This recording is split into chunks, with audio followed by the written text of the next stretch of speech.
Hey everyone, it's George from Blockchain DXB and today is the 23rd of May 2024.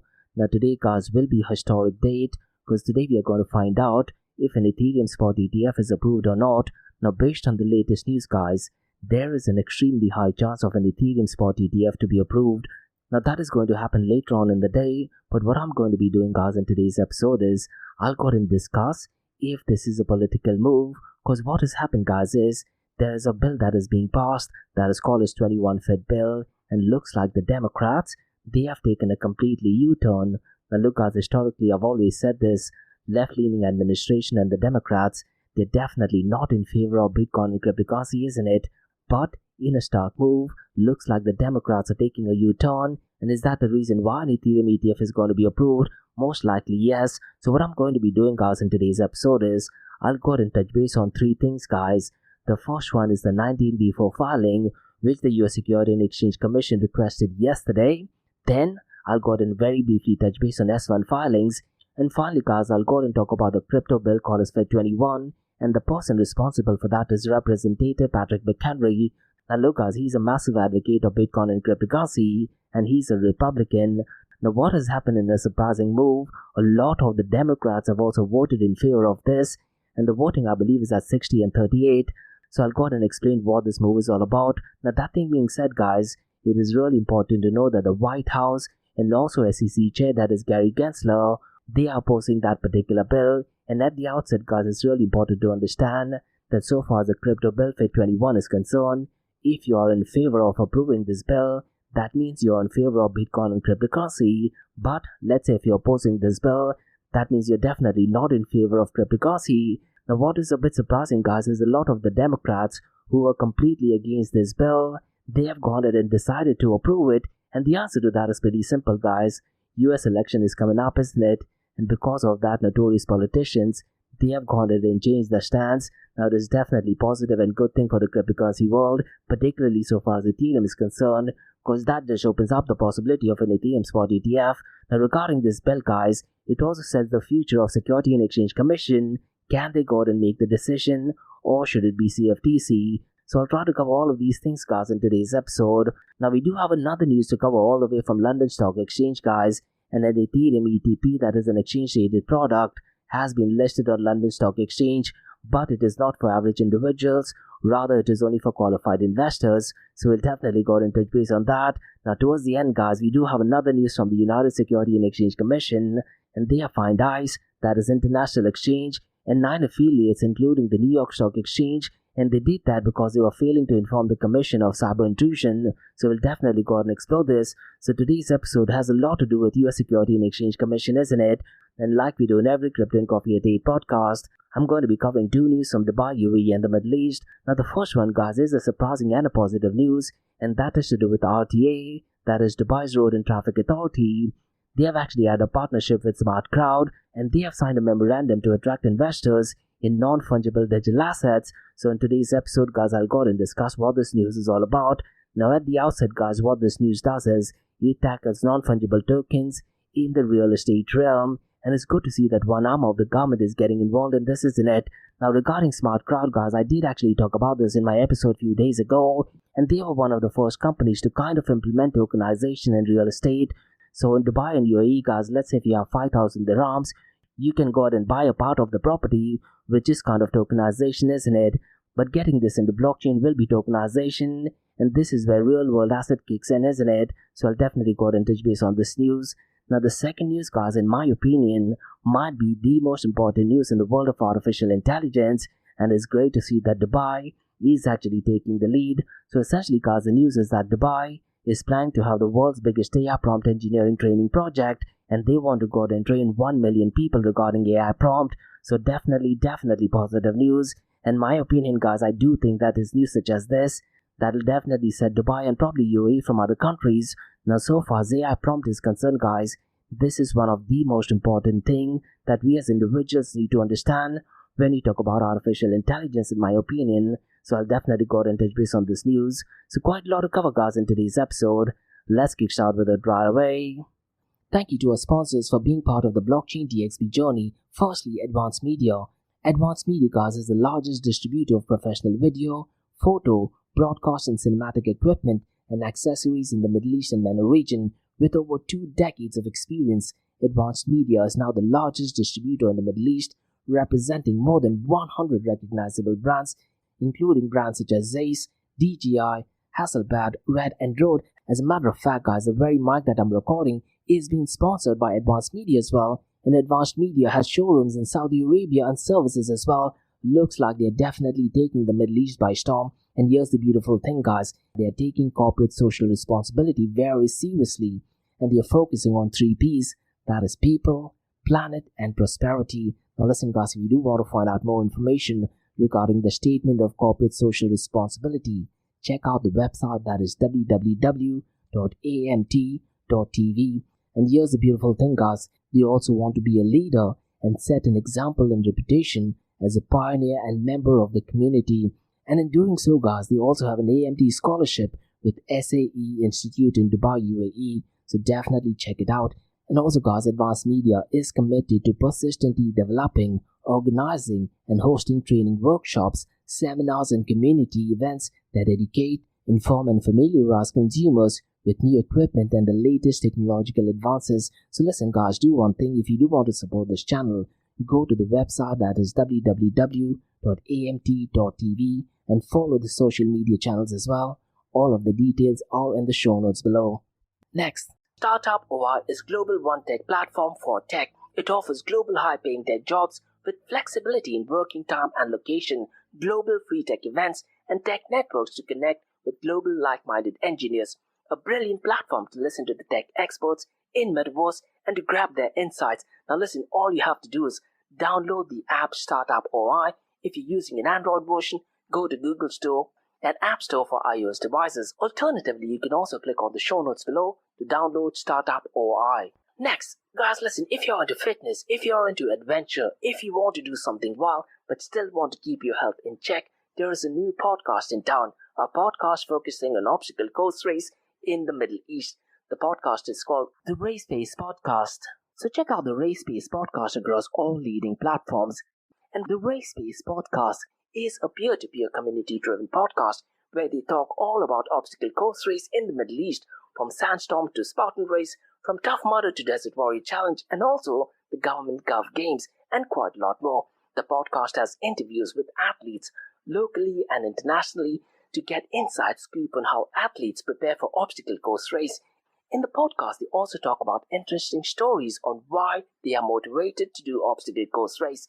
And that's not all. They also plan to release 7 NFTs. And these NFTs are no ordinary. These NFTs will represent every emirate in the UAE. And listen, guys, these NFTs are going to be absolutely massive.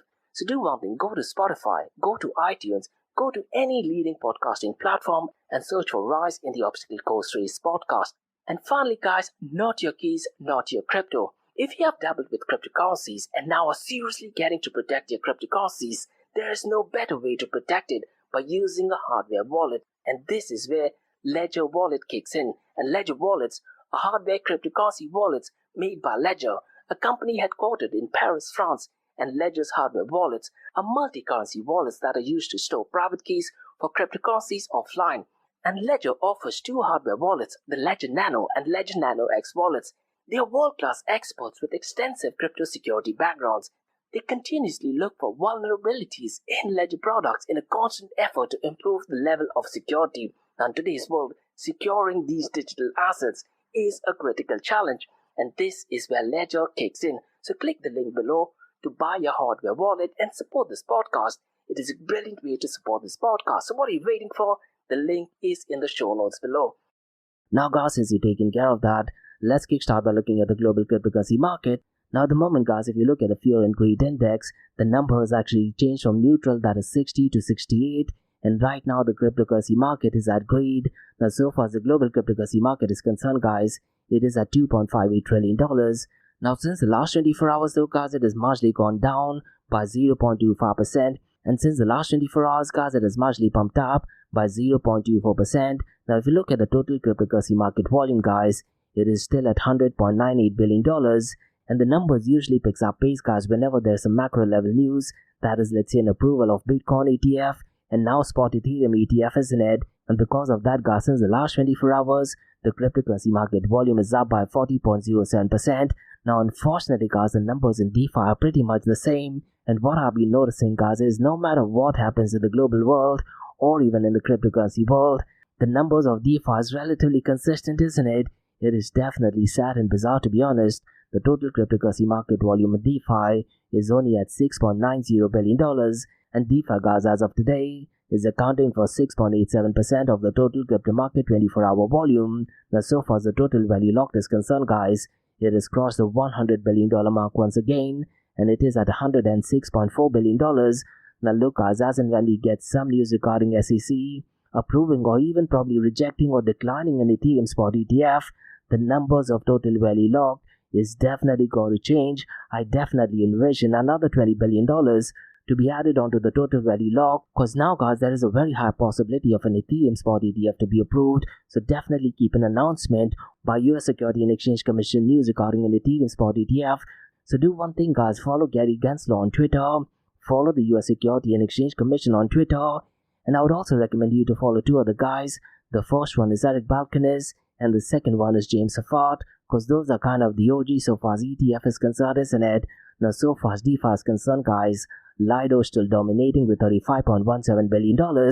Now, we do have some unfortunate news regarding Lido token, so we'll definitely go and touch base on that later on. Now, so far as decentralized exchange dominance is concerned, guys, since the last 2 days, decentralized exchange dominance has pumped up, and that is only because of news surrounding Ethereum ETF, isn't it?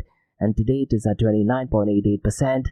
Now, let me very quickly run through the volume of decentralized exchanges, guys, because the numbers of Uniswap has definitely gone to the roof. And today, guys, it is on the verge of touching the $4 billion mark. It is at $3.93 billion. I really am not sure, guys, in history how many times the volume has crossed the $4 billion mark. If I'm not mistaken, it might have crossed only once, but as and when we get some news, guys, I'm pretty much sure it will not only cross the $4 billion mark, it might even cross the $5 billion mark, in my opinion. Now, look, guys, there is a very high possibility that a lot of centralized exchanges are using Uniswap to go out and buy a lot of Ethereum, and also the issuers of ETF applications, they might be buying a lot of Ethereum, and rather than using centralized exchanges, they could be buying tiny sockets of Ethereum. Those are my honest opinion, to be honest. Now, so far as the volume of PancakeSwap is concerned, it is also on the verge of touching the $1 billion mark. It is at $982.55 million. Orca, guys, is at number 3rd, and its volume is $646.35 million. And finally, guys, at number 5th is a new one. It is called as Meteor, and its volume is $284.92 million. The number 5th, guys, is Phoenix, and its volume is $225.88 million. Now, look, guys, I've always said this, as in when we get closer to Ethereum ETF, there are 3 metrics that we need to keep an eye on. The first one is the volume of decentralized exchanges, but the most important one is that the volume of stable coins, because what happens is people tend to use stable coins and then they go out and buy Ethereum or Bitcoin, isn't it? And it's needless to say, guys, that the volume of stable coins is definitely pumped up. But what you need to do is, guys, you need to then compare these numbers with the 24-hour trading volume, which we'll be looking at in a bit. But so far as the volume of stable coins is concerned, it is at $93.26 billion, and stable coins, guys, as of today, is accounting for 92.35% of the total crypto market 24-hour volume. And it's needless to say, guys, that Tether USDT is leading the pack, and its 24-hour volume is $76.29 billion, followed by FDUSD, guys. Its volume is $8.20 billion, and the third one, guys, is Circle USDC, and its volume is $7.84 billion. Now, look, guys, so far the 24-hour trading volume is concerned, compared to yesterday, it has gone down, but I'm pretty much sure, guys, as and when we get some update, that could be the positive or negative, the 24-hour trading volume is definitely going to be shaken, isn't it? I wouldn't be surprised, guys, if Bitcoin's 24-hour trading volume crosses the $50 billion mark once again, and so does the 24-hour trading volume of Ethereum. But as of now, Ethereum's 24-hour trading volume is only at $25.63 billion, and Bitcoin's 24-hour trading volume is $32.97 billion. Now, so far as the dominance is concerned, guys, since the last 2 days, Bitcoin's dominance has pumped up by over 2%, isn't it? Today it is at 17.40%, whereas Bitcoin's dominance is at 53.10%. Now, so far as the market cap is concerned, guys, Bitcoin's market cap is $1.37 trillion, whereas Ethereum's market cap, because of the announcement of the 19B form, it has actually pumped up by almost $80 billion. And look guys, that just shows the power of how information is sent across to millions of people, and that is because of Twitter, isn't it? Now guys, let me very quickly run through the top 3 gainers and top 3 losers since the last 24 hours, because Live Peer has definitely pumped up the most, and it is up by 16.50%. Dog with that guys, which is another meme coin, it is up by 12.57%, and the third one guys is Book of Meme, and it is up by 9.60%. Now so far as the top 3 losers is concerned, Lido's DAO is number 1, and it is actually down by 6.70%. Bitcoin Satoshi Vision guys, it is also down by 6.27%, and the number 3rd is Optimism, it is down by 6.04%. Now look guys, before I go ahead and discuss all the drama regarding Ethereum ETF, what I'm doing this week guys is, I'm going and tackling what oracles are, isn't it? So on Monday we talked about what oracles are, on Tuesday we touched about decentralization of oracles, and in the episode that I released yesterday guys, we looked at oracles use cases so far as real estate is concerned, finance is concerned, and also different industries. Now what I want to do guys in today's episode is, I want to go ahead and touch base on the role of artificial intelligence in decentralized oracles. So let me know guys what your thoughts are. So what I'm going to be doing next is, I'm going to go ahead and discuss the role of artificial intelligence in decentralized oracles. So look guys, there are different areas I want to tackle so far as the role of artificial intelligence is concerned. The first one is data validation and verification. The second one is automating data collection. The third one is predictive analytics. The fourth one guys is enhancing security. The fifth one is efficient consensus mechanism. The sixth one is scalability. And finally guys, the seventh one is user personalization. So let me know guys if you like this area, how artificial intelligence will actually merge with decentralized oracles. And so far as data validation and verification is concerned guys, AI models, particularly those based on machine learnings, can be trained to recognize normal patterns within data streams. When the incoming data deviates significantly from these patterns, AI can actually flag it for further investigation. And there are different techniques that can be used, such as let's say clustering, and even statistical analysis can be employed by artificial intelligence to identify outliers that might actually indicate erroneous or fraudulent data. And so far as real-time analysis is concerned, artificial intelligence can perform these validations in real time as well, ensuring that only the most reliable data is utilized by the blockchain. And look guys, AI can also cross-reference data from various independent sources to ensure consistency. For example guys, let's say price data from multiple exchanges can be compared to detect discrepancies, and AI algorithms guys can also assign confidence scores to data based on consistency across multiple sources, thereby helping prioritize the most reliable inputs. Now so far as the second part is concerned, that is automating data collection. Look guys, AI-powered bots can be programmed to continuously scrape data from predefined website, thereby ensuring data information is available. And these bots guys can also adapt to changes in website structure without requiring manual reprogramming, and this is thanks to AI's capabilities to learn and recognize patterns, isn't it? Now look guys, there is also NLP, that is natural language processing, and NLP techniques enable AI to pass through vast amount of unstructured text data, extracting relevant information such as news events, regulatory updates, and even financial reports. And then you can also look at sentiment analysis, and AI guys can analyze the sentiments of new articles, social media posts, and other text sources to gauge market sentiment and provide more nuanced data to oracles. Now look guys, what I tend to do is every Thursday I tend to go live via LinkedIn, and when we went live last week guys, we actually looked at a government website where there is something similar to ChatGPT on the official government website. So what you can do is guys, on that chat feature, you can ask that particular website to go and check for any latest information, and it depends on what you type, isn't it? So look guys, artificial intelligence is definitely coming into play. Now I'm pretty much sure guys, this point of time, those ChatGPT which is connected to news agencies are using centralized oracles, isn't it? But imagine them being connected to decentralized oracles. That is what the future most likely would be. Now the third point guys is regarding predictive analytics, and AI can analyze historical data to identify trends and even make predictions about future data points such as let's say asset prices, weather conditions, or sport outcomes. And techniques such as ARIMA or even LSTM networks and other time series models can be employed to provide accurate forecasts for using smart contracts. Now so far as risk assessment is concerned guys, artificial intelligence can evaluate the probability of various outcomes based on historical data and current trends, thereby helping stakeholders make informed decisions. And by simulating different scenarios, Artificial intelligence, in my opinion, can assess potential risks and the impacts, providing valuable insights for risk management within decentralized distributed network. Now, so far as the fourth point is concerned, that is enhancing security. Artificial intelligence can monitor the behavior of data providers and also users to detect unusual activities that might indicate fraud or malicious intent, and fraud detection algorithms can identify patterns that are associated with known fraudulent activities, thereby enabling preemptive actions, isn't it? And also, guys, AI systems can learn from past incidents, thereby constantly updating their models to better detect and respond to new types of threats. And artificial intelligence, guys, can definitely integrate with global threat intelligence sources to stay updated on the latest security threats and vulnerabilities. Now, so far as the fifth point is concerned, that is efficient consensus mechanism. Artificial intelligence can optimize the allocation of resources within the network to ensure efficient data aggregation and validation process. And AI, guys, can dynamically adjust consensus algorithm based on network conditions, thereby ensuring optimal performance and reliability. And AI, guys, can also analyze participant behavior to design incentive structure that promote honest participation and also discourage malicious activities. Now, look, by continuously analyzing network performances, guys, and also the participants' behavior, artificial intelligence, in my opinion, can adjust rewards to maintain optimal participation levels.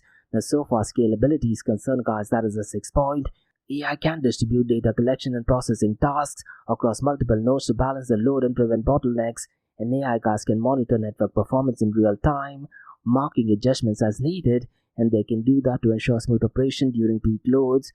And look, guys, so far as handling large volume of data is concerned, AI can optimize use of computational resources, thereby ensuring the network can handle large volume of data without compromising on speed or reliability. And by predicting future data loads, AI can preemptively scale resources to meet demands, ensuring consistent performance. Now, so far as the seventh point is concerned, that is user personalization, guys. AI can analyze user preferences and requirements to provide customized data feeds that meet specific needs, such as specialized financial data or personalized weather forecast. And AI, guys, can filter out irrelevant data, thereby ensuring user receives only the most pertinent information. And also, guys, AI can enhance user interfaces by providing recommendations based on user behavior and preferences, making data interactions more efficient and intuitive. And also, guys, AI can offer contextual insights and even better explanations, helping users understand complex data sets and making informed decisions, isn't it? So look, guys, what I definitely do feel is by integrating artificial intelligence, decentralized distributed oracles can significantly improve the accuracy, reliability, and efficiency in AI's capabilities in data validation, automation and predictive analysis, and even security enhancement, guys, make it an invaluable asset in the evolution of decentralized distributed oracle network. And this synergy between AI and distributed or decentralized oracles not only strengthens the blockchain ecosystem, but also unlocks new potential for innovative applications as smart contract. So let me know, guys, if you're someone who has any ideas of merging artificial intelligence with decentralized oracles. It is definitely an area worth looking into, isn't it? Now, at this point of time, guys, I'm pretty much sure some of the projects have already got it done that. So let me know, guys, what your thoughts are regarding this. Alternatively, guys, as I mentioned previous days as well, if you're someone working in the Oracle space, definitely drop me an email to info@blockchaindxb.com. I would definitely like to have a chat about it. Now, guys, let's look at the king of all kings, that is Bitcoin. Now, the price of Bitcoin, guys, right now is at $69,239. Now, since the last 24 hours, though, it is down by 0.41%, but since the last 7 days, it is up by 5.12%. Now, look, guys, as and when we get any news regarding an Ethereum ETF, I'm pretty much sure that is going to drive the price of Bitcoin either in a positive or negative way, isn't it? Now, so far as the price of Ethereum is concerned, right now it is at $3,740, and since the last 24 hours, it is up by 0.07%, but since the last 7 days, it is up by 24%. Now, look, guys, could it be possible that as and when we get some news regarding an Ethereum ETF, the price of Ethereum crosses the $5,000 mark? It is definitely possible, isn't it? But look, guys, I've said this so many times, all price predictions are 100% right 50% of the time, so definitely do your own research. Now, so far as the price of Binance BNB is concerned, it is at $614, and since the last 24 hours, it is up by 0.61%, but since the last 7 days, it is up by 4.81%. Now, look, guys, if you've actually looked at the meme coin world, Pepe coin is soaring to new all-time highs, actually, and Pepe's open interest, guys, has increased by 40% to $172.96 million. That is quite a lot for meme coin, isn't it? Now, guys, let's discuss massive news, and that is regarding an Ethereum spot ETF. Now the answer to this is pretty simple, guys. It is a political move, but what I'm going to be doing, guys, is first let me go ahead and explain what is it that has been asked by the US Security and Exchange Commission, because there is a simple form that has been asked, that is 19B4. And what has just happened, guys, is that BlackRock, they have just updated the 19B form. Now look, guys, Ethereum decision will be made today by the US Security and Exchange Commission. Now the big question, guys, is will the approval be a political move to convince more voters from the swing state? Most likely yes, but I don't think so that would be the actual outcome. So we'll definitely go and look at that. Now look, guys, one of the biggest game changers so far as an Ethereum ETF is something to do with the form, isn't it? And the form, guys, is called as 19B4. So what I want to do is, guys, I want to give a summary of the form that is 19B4. It may not necessarily be connected to Ethereum spot ETF, but a generalized form. So what you can do is, based on this form, you would get an idea if an Ethereum spot ETF is being approved or not, and why the Security and Exchange Commission has requested this form. Now, so far as this form is concerned, guys, you can go to the SEC website and you can actually go and look at the form. And the SEC form, guys, that is 19B4, is a form used by self-regulatory organizations, that is SROs, and they do that to propose rule changes to the Security and Exchange Commission as required under the Security Exchange Act of 1934. And so far as the SROs, that is self-regulatory organizations, are concerned, they are non-governmental bodies with regulatory authority over the industry, including NYSE and NASDAQ, and even clearing agencies, that is DTCC. Now let me go ahead and touch base on the key points, guys, regarding the 19B4, because the SROs, that is self-regulatory organizations, must file SEC Form 19B4 to record rule changes, particularly those related to trading. And the form and the exhibits, guys, provide necessary information for the public to comment on proposed changes, and the form must justify the new rules supporting fair trading markets, investor protection, and proper oversight. Now, so far the filing and review process is concerned, guys, the filings are made on the SEC's EDGAR system, and the SEC has 90 days to review and either approve or deny the proposed rule change. And if the required information is missing, guys, the filings will be rejected. Now, so far as public involvement is concerned, the public comment period allows other exchanges and public to support or oppose the proposed rule changes, and comments submitted are posted on the SEC's website. And look, guys, there are also special considerations. Now, all the self-regulatory organizations are private, they are subject to government regulations, and SROs are self-regulatory organizations, service industry watchdogs, guarding against fraud and unprofessional practices, and operate independently of direct government control. Now, some of the examples, guys, of SROs are, let's say, stock exchange, that is NYSE and NASDAQ, and even DTCC that I mentioned earlier, that is a registered clearing agencies, and also, guys, Municipal Securities Rulemaking Board. So this is essentially a broad summary, guys, of what the 19B4 form is. Now, along with 19B4 form, guys, there is another form that is called as S1 filing. Now look, guys, Eric Balkanis did actually state that it could be possible that an Ethereum spot ETF is approved, but along with that, there is another form that needs to be approved, that is called as S1 filing, and this might take at least a couple of days. Now, based on my understanding, guys, is that once the S1 filing is approved, only then the actual trading can begin. So look, guys, it is possible that on the 23rd of May, that is today, the US Security and Exchange Commission will go ahead and approve a spot Ethereum ETF, but the trading may not start until the S1 filing actually takes place. Now, so far as the S1 form is concerned, guys, the form is the initial registration that is filled with the SEC when a company first goes public, generally before the initial public offering or IPO, and you may sometimes hear this form referred to as the registration form, since it registers the company with the SEC. So the S1 filing, guys, looks like more of a registration form, isn't it? Now, so far as ETF is concerned, guys, let me go ahead and very briefly touch base on the overview of S1 approvals from the perspective of exchange-traded funds. So it's so critical, guys, that we truly understand the S1 approval from an ETF perspective, because an S1 filing is a registration statement submitted to the US Security and Exchange Commission by companies that are planning to go public, and it contains essential information about the company's business operations, financial condition, and risks. Now, so far as the relevance of ETF is concerned, guys, ETFs can include a wide range of assets, including publicly traded companies, isn't it? So the approval of S1 filings for new companies can directly impact ETFs, particularly those focusing on initial public offerings or specific sectors. So far as IPO-focused ETF is concerned, guys, these ETFs specifically target companies that have recently gone public or are about to go public, and an S1 approval are critical for these ETFs. as they signal potential additions to ETFs portfolios. But look, so far as Ethereum ETF is concerned, this would not be the case, isn't it? And there is also something called a sector-specific ETF and a sector-focused ETF cause invest in companies within specific industries such as technology, healthcare or finance, and an S1 approval for new companies in these sectors can affect the composition and performance of these ETFs. Now, so far as market sentiment and performance is concerned, guys, the approval of high-profile S1 filings can boost investor interest and confidence in ETFs that might include these companies, isn't it? Conversely, guys, a lack of new IPOs or delays in approvals can negatively impact ETFs that rely heavily on new public companies. And so far as diversification and risk management is concerned, including newly public companies provides diversification benefits for ETFs, isn't it?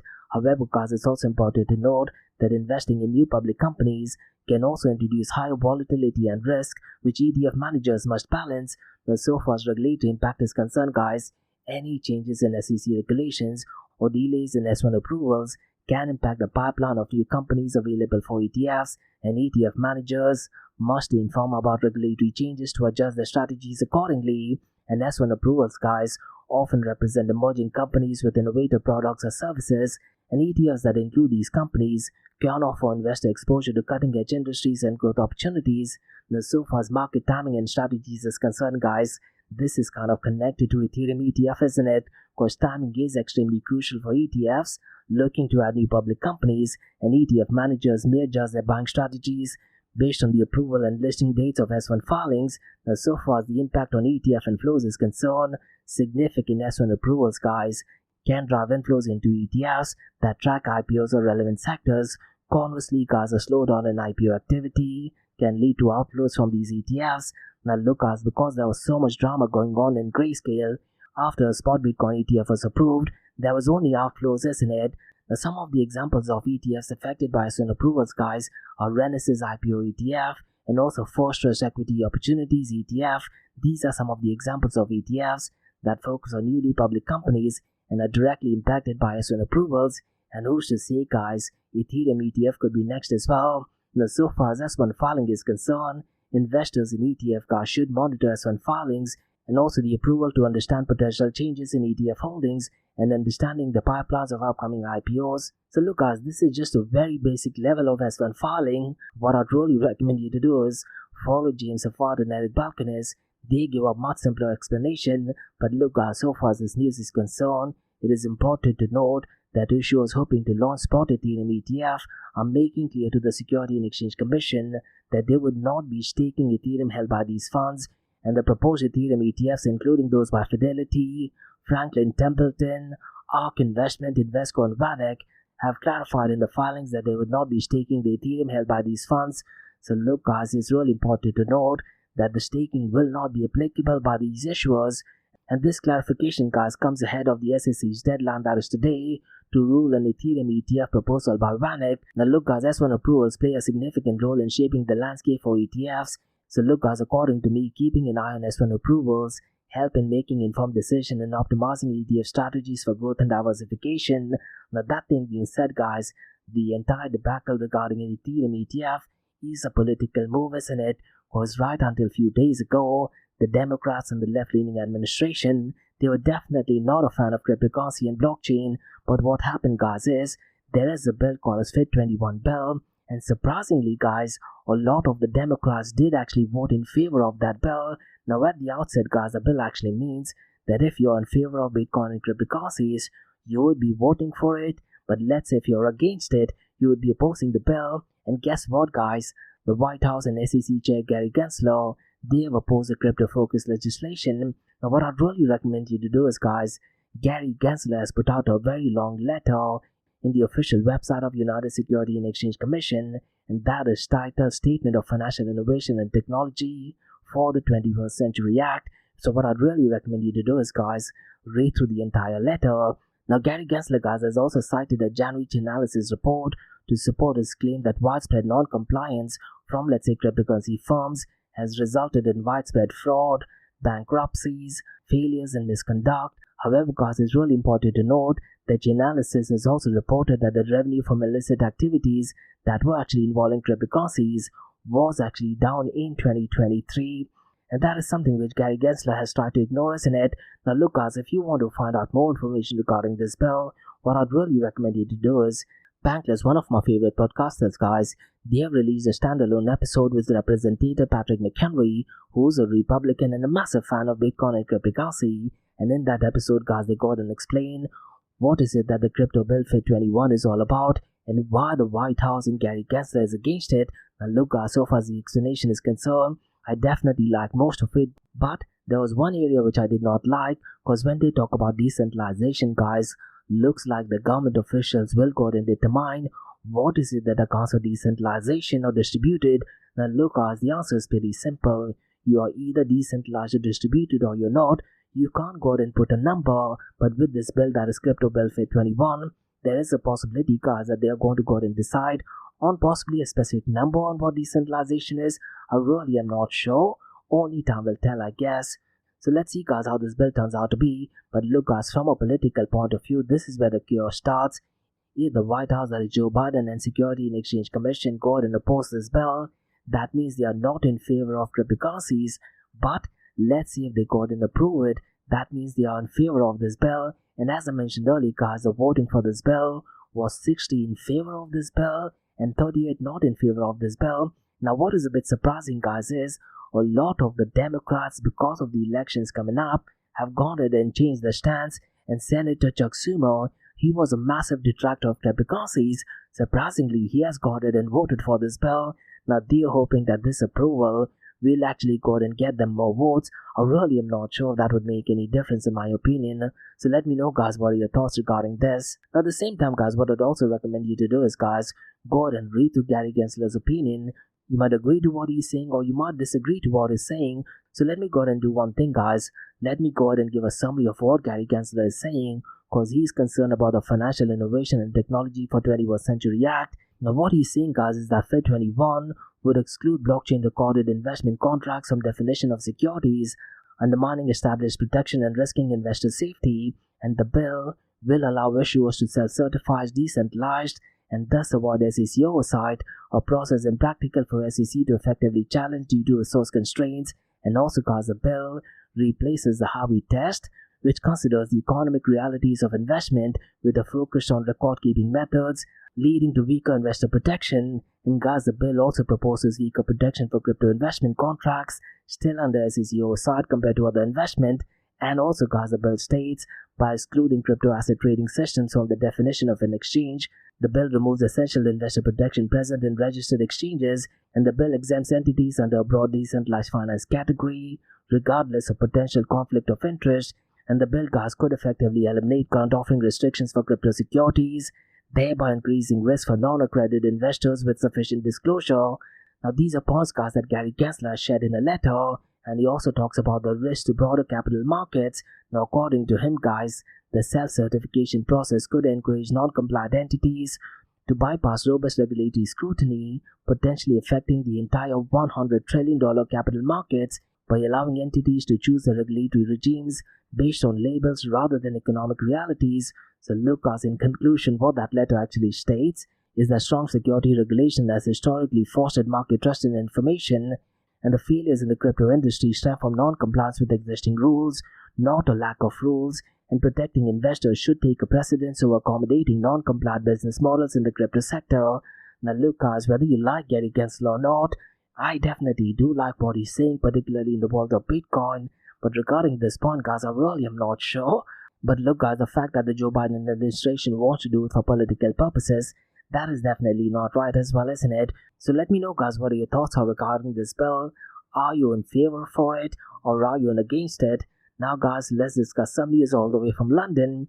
And Wisdom Tree, guys, has received approval from Financial Conduct Authority in London to list crypto exchange traded products, that is ETPs, on the London Stock Exchange, making it one of the first applications to receive such approval. But here's the interesting thing, guys.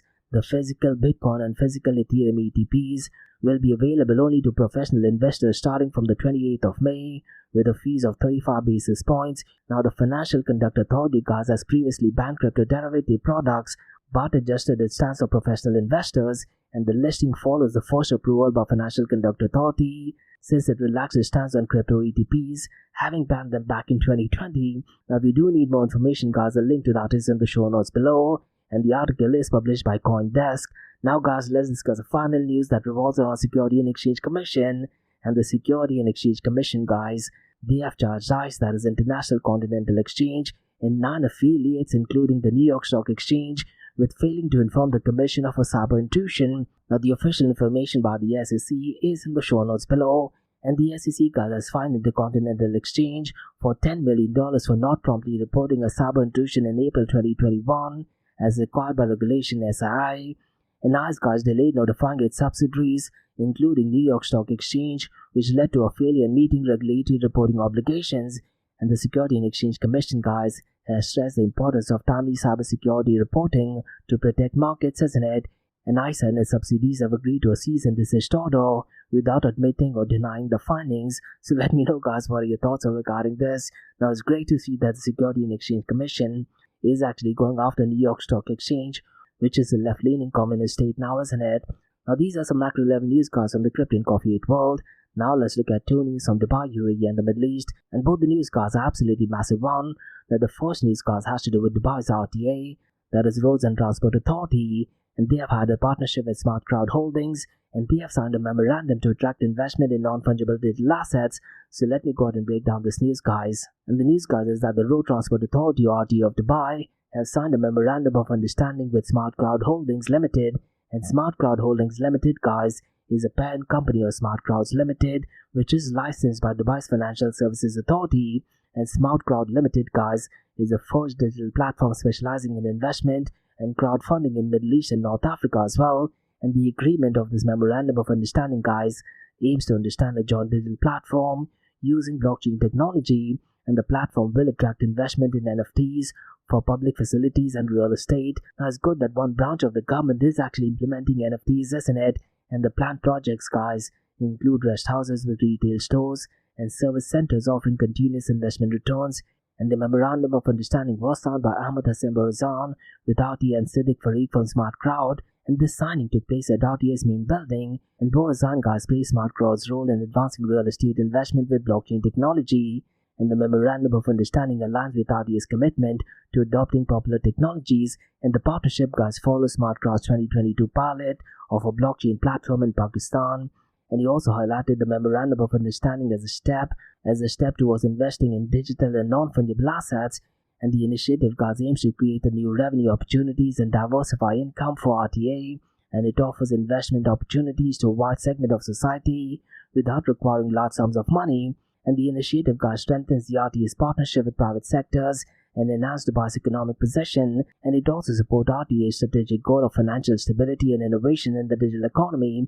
And Siddiq Farid, guys, has emphasized the importance of staying ahead with emerging technologies, and he also appreciated the supportive environment in Dubai for innovation and partnership with the government.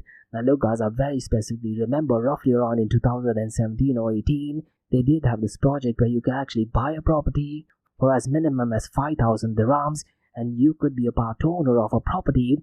That is something similar to how security token offering works, isn't it? So definitely positive news in my opinion. Now, guys, let's discuss second news, and this, to be honest, guys, in my opinion, might be one of the biggest news in the world of artificial intelligence. And guys, Dubai wants to lead world's biggest AI prompt engineering training project. So let me go ahead and break down this news, guys. Because Dubai announced the world's first and largest AI prompt engineering training initiative, and it is called as 1 million prompters. And this initiative, guys, aims to upskill 1 million people in prompt engineering over the next 3 years. And prompt engineering, guys, involves crafting effective prompts to guide AI and generating desired outcomes. And the announcement was made by Sheikh Hamdan bin Mohammed bin Rashid Al Maktoum, Crown Prince of Dubai. And Sheikh Hamdan is also the chairman of Executive Council of Dubai and Board of Trustees of the Dubai Future Foundation. And this initiative is overseen by Dubai Future Foundation, also called as DFF. And Sheikh Hamdan, guys, emphasized the need to keep pace with technological trends for government and societal success. He noted the shift from coding to prompt engineering as a highly promising skill in the labor market. And Dubai, guys, aims to be the most future-ready city for developing skills for AI era, isn't it? And 1 million prompters, guys, aligns with Dubai's Universal Blueprint for Artificial Intelligence. And this initiative aims to accelerate the adoption of AI applications globally. It will also include extensive training programs and offer accredited certification in AI and prompt engineering. So definitely positive news, guys. And competition and networking opportunities with experts will also be part of the initiative. Now, this initiative, guys, was launched during the final round of Global Prompt Engineering Championship. And so far the championship is concerned, guys, it is organized by Dubai Center for Artificial Intelligence, and the Dubai Future Foundation awarded 1 million dirham in total prizes. And the winners, guys, were from 3 different sectors, that is coding, art, and even literature. And Sheikh Hamdan, guys, announced the plans to expand the championship next year to include more categories such as software and videos as well. And the Global Prompt Engineering Championship attracted thousands of entries from around 100 countries with 30 finalists competing in Dubai. Now look, guys, so far as artificial intelligence is concerned, it is initiatives such as this that will definitely uplift Dubai and UAE and also the Middle East region, in my opinion. And of all the news so far as artificial intelligence is concerned in Dubai, this just might be the most important news in my opinion. So let me know, guys, what your thoughts are regarding this. And that's about all, guys, from cryptocurrency, blockchain, and artificial intelligence world from Crypto Coffee Date on Blockchain DXB. In case if you like listening to this podcast, please click on the follow button, give it a 5-star rating, and share the word across. And guys, also please feel free to go and check out my website. There's loads of information regarding central bank digital currency, cryptocurrency, and even artificial intelligence. And guys, if you like listening to this podcast, please click on the follow button, give it a 5-star rating, and share the word across. Now for the next few minutes, it's going to be an Ask Me Anything series, where you listeners can ask any questions regarding Bitcoin, blockchain, beyond blockchain, cryptocurrencies, NFTs, DeFi, and Metaverse. So let's kick start with the Ask Me Anything series.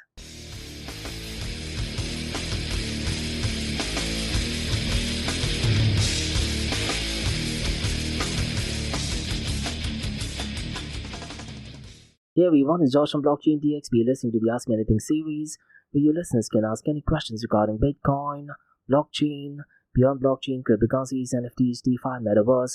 I have a question by Hasham who asks, how does the White House and SEC chair Gary Gensler's stance against crypto-focused legislation affect the rules and regulations governing cryptocurrencies, and what does it mean for people who invest in one of these cryptocurrencies?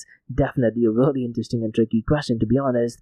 Now look, Hasham, the opposition from the White House and SEC towards crypto-focused legislation reflects a broader concern about the regulatory oversight, isn't it? And this, to be honest, impacts not just the United States, but also the other parts of the world, in my opinion, because a lot of the countries, let's say in India and even UAE, they tend to follow what the US does, isn't it? So based on my opinion, Hasham, their stance actually suggests a desire for tighter regulations, and they want to protect investors and mitigate risks that are associated with the cryptocurrency market, isn't it? Now look, we all know what happened in 2017 era. 90% of the ICOs were completely fraudulent, isn't it? And so far as this news is concerned, there's definitely room for fraud and misconduct. Now also this particular opposition also calls for greater clarity and accountability, in my opinion, and that is to do within the industry to ensure market stability and consumer confidence.